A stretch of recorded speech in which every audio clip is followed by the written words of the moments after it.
Hello, I'm Ginger Conlon, Editor-in-Chief of One-to-One Media, and I'm here today at the Gartner CRM Summit in Washington, D.C. And joining me today are Patrick Byrne, who is the CEO of Overstock.com, which just won a Gold Award in the 2008 Gartner and One-to-One Customer Awards. And also joining us is Martha Rogers, a founding partner of Peppers & Rogers Group. And they're going to be discussing Overstock.com's customer strategy from the CEO point of view. Welcome, Martha and Patrick. Thanks, Ginger. You know, we have so many questions about Overstock.com. We've really had a great time watching you guys. What prompted your current focus on customer care? Well, we realized it was really the missing block for us. We had gotten all different parts of the technology right and the supply chain and so on and so forth, and then we realized there was this great big patch in the middle that we did not have a cohesive, full-blown strategy for. That was just the CRM strategy. Right, so you have how many products available? 800,000. 800,000, and you have all of them available to go the next day, and you have all those other pieces put together. But the piece that was missing was the customers. How many customers do you think you have today? We have 25 million unique people have purchased from us. No kidding. Yeah. And how many of those are repeats? Do you know? I didn't tell you I was going to ask. No, that's okay. Well, about 40% of the business, or 45% of the business in any given time period, is new, and then 55 to 60 is repeat business. People coming back. Describe your customer care approach that you've been adopting. Well, like I say, we started it very piecemeal, and then we just realized in time that we were building these different bridges across the pond, but they were not. We hadn't architected it so they all met in some central place, and that's basically what we're doing with CRM. So we took, for example, customer service as just a unique element, and did all these things to optimize it. And we actually have very good customer service now.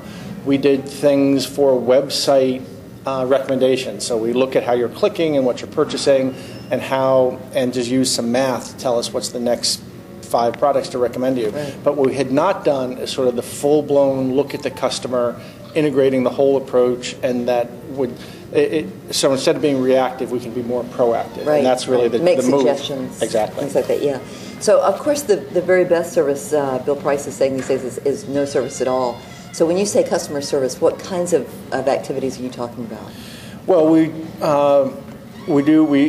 have a customer service team that we brought in-house. We've organized them in a way with a lot more frontline responsibility, a lot of measurement of satisfaction of how the customers feel.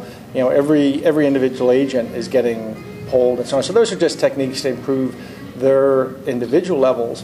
What we've also done, though, is a lot of stratification of customers by value, and then we're creating teams that are basically white glove service teams, and they give the white glove. For those very high levels. Right. Those are the ones keeping you in business, after all. Well, if you saw how the mathematical term is leptokurtic, if you saw how leptokurtic, in other words, skewed, right. How skewed that graph is, and how half of 1% of our customers give 80% of the total profit, and the top 10% of the customers give about 160% of the profit, yeah. And then the next 90% give the other minus 60% of the profit. Right. So once we realized that, and it was actually thanks to a conversation you and I had several years ago, you probably don't even remember. Terrific, I'm glad. But we spoke on the phone for about an hour, and you got me reading the right things, going in the right direction. So we're doing a lot of things by value and changing the way we treat people by value. Great, wonderful. Well, of course, we're big believers in that. Why is customer care now considered the most important in the company? Well, at the end of the day, all the value that the company can generate or hope to generate comes from the customers, and it's a matter of not extracting it from them, but a matter of entering into partnerships, so to speak, with the customers to provide them better value than they can get anywhere else. So I now feel like I was blind before. I'm Saul on the road to Damascus. I see we were doing all these individual things, but they weren't integrated into one big strategy of managing our customer relationships. So how has this whole approach now affected profitability? Well, at first it hurt because there were massive investments that had to be made, but I would say that they were well worth it. In particular, a data warehouse, in our case, Teradata, Great. And they did their work with us. I'd say accelerated us up the learning curve much faster than we could have gone on our own, because they were just, as they saw where we were and how behind we were. So we got Teradata boxes. They came in. worked with us, and that moved us up the curve very quickly. So you can't manage anything until you can measure it. What measures are you using for customer care, customer value, things like that? Well, we're using the gross profit less the marketing costs that a customer, and we're actually tracking marketing costs at a customer level. Right. So we now have a pretty precise look at the value per customer, and we're actually taking out, we look at any customer incidents that make them call us, and we the ones that are our fault, we don't bill them for, but the ones that are sort of them wavering on a choice or something, we start counting that against their account, and then in time we see, of course what you find out is sometimes customers that you thought were really, really profitable are not profitable at all, and then there's somebody else you're not paying attention to. A lot of revenue, but not necessarily a lot of profit, so you really are looking at the higher profit customers now. Exactly. Now, Patrick, when you are thinking about, when you were back in the old days, when you were thinking about products and processes and getting in the whole chain, supply chain, everything else, then that had to permeate out to your employees. But now that you're very customer-oriented, then how does that message get across to employees? Well, it's funny. I gave a talk this morning about this philosophical change. Were you in the talk this morning? Yeah. Did you, okay. Well, we were in a ditch in economically. We had a great first 6 years, and then we hit a wall.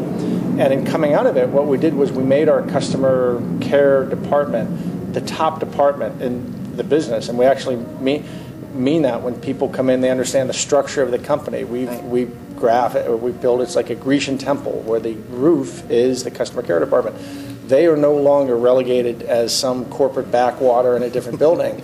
They're the boss, and when they speak, the buyers jump. So it used to be, we really changed the power relationships between that department and all the other departments in the company. And how does that get out to the front lines, to people who answer the phone and who do anything else that... Well, first of all, just that attitude is taught to them right up front, and then it's almost, to be honest, it's a weird comparison, but it's like the old Soviet Union where the party had representatives on every submarine and every there were party apparatchiks that were scattered throughout the government of the Soviet Union, and in our sense, the customer care department, they have their employees, some of their best employees get sort of broken off and put out into the rest of the company, where they still report to the customer care department, but if they see something going on that they don't approve, so for example, if a buyer is buying this sofa and selling it and we're having too many returns or too many complaints, there's a customer service person there in the buyer's department actually sort of policing them and saying, wait a second, we've got to take action. There's a problem with the product. There's a problem with the way we're communicating about the product. There's a problem with the way we're delivering it. Something is wrong. Correct. And we've got to fix that. And so it's basically closing the feedback loop. So we're not just broadcasting products, we're getting the voice of the customer back and changing our behavior based on it. Right. Okay, Patrick, now tell us what's next. What's next? Well, we still feel if you came in, you would say we're just at the beginning stages. We've gotten a few or maybe several of the individual things right. What we're still putting together is our entire customer relationship management strategy. Mm-hmm. And we've assembled the right individuals. We've yet to form, I think we've yet to extract all the power out of the individual components that we're going to be able to once we get them working better together. Right, great. Well, thank you so much for taking some time with us. We wish you lots and lots of luck. You've got a lot of work to do, and you've got a lot of important work, I think, bringing together the sellers of the overstocks and the people who are just dying to buy them. So it's just terrific that you've become that matchmaker. So thank you very much. It's an honor to be here. Thank you.